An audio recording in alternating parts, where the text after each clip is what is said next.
Alright, so today I got some AK magazines. These are AK magazines that I've had the privilege of testing, evaluating, looking into a little bit. Got some experience with them.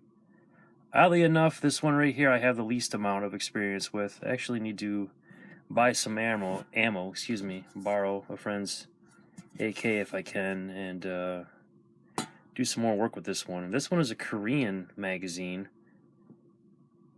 I think I saw these at Fleet Farm for like 10 bucks, and they do seem to be made pretty solid. You got more of a round follower there. Of course, the lips right here are steel. I kind of like steel AK mags personally. There you go. That's gonna let you know how many rounds you got in there if you fill it up far enough. I figure if I gotta hit somebody with this, it's gonna actually work. I may actually be able to support some weight with this if I need to use a little ingenuity. The only thing I don't like about AK magazines is when I test out some of my friend's stuff, once I start getting a lot of the metal magazines in there, the weight goes up pretty quick. So that's one downfall. This one, if I remember correctly, came with a Yugoslavian AK. You can see the followers round. Some of those little followers are going to have like a square indent right there. Of course, once again, that part's metal, and it also has that little hole right there letting you know, I guess, when you filled it up to a certain point. Okay. Just going to slide that one there. Moving on to polymer ones. We got two different kinds here. And I'm sorry I looked for some that were different colors so that they would stick out a little different. Hope it's not a problem for you. I'll start with the Tapco ones.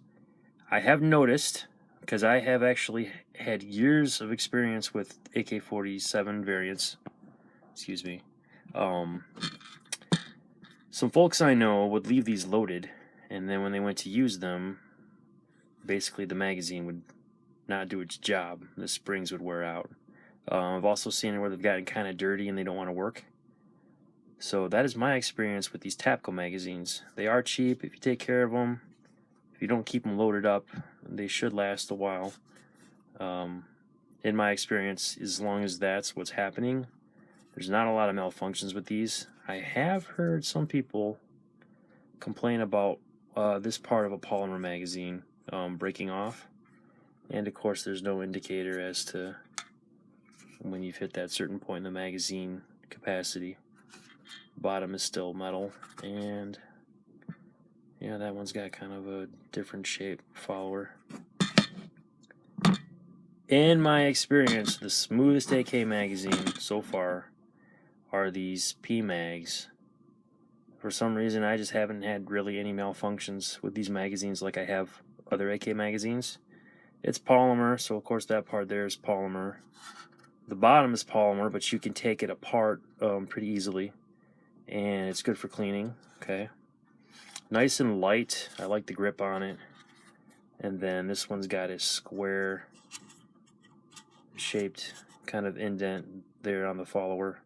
I like the contrast on there too. I can look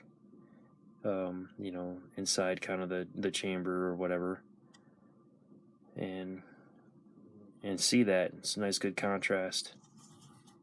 These are, I believe, $12 to $13 at Shields. A little more expensive at Gander Mountain. These you can get online pretty cheap. I generally see them at Cabela's for like around 10 bucks, 10, 11 bucks, sometimes 12 bucks. So, good training tool. I mean, if it does malfunction, it'll help you get some of those remedial action drills going on. And they come in different colors. So, or you could spray paint them whatever color you want. I don't want to say that I don't recommend any of these, but honestly, the ones I have, in my experience, the ones that work the best out of the rifles I shot, bear in mind I am an archery guy mostly.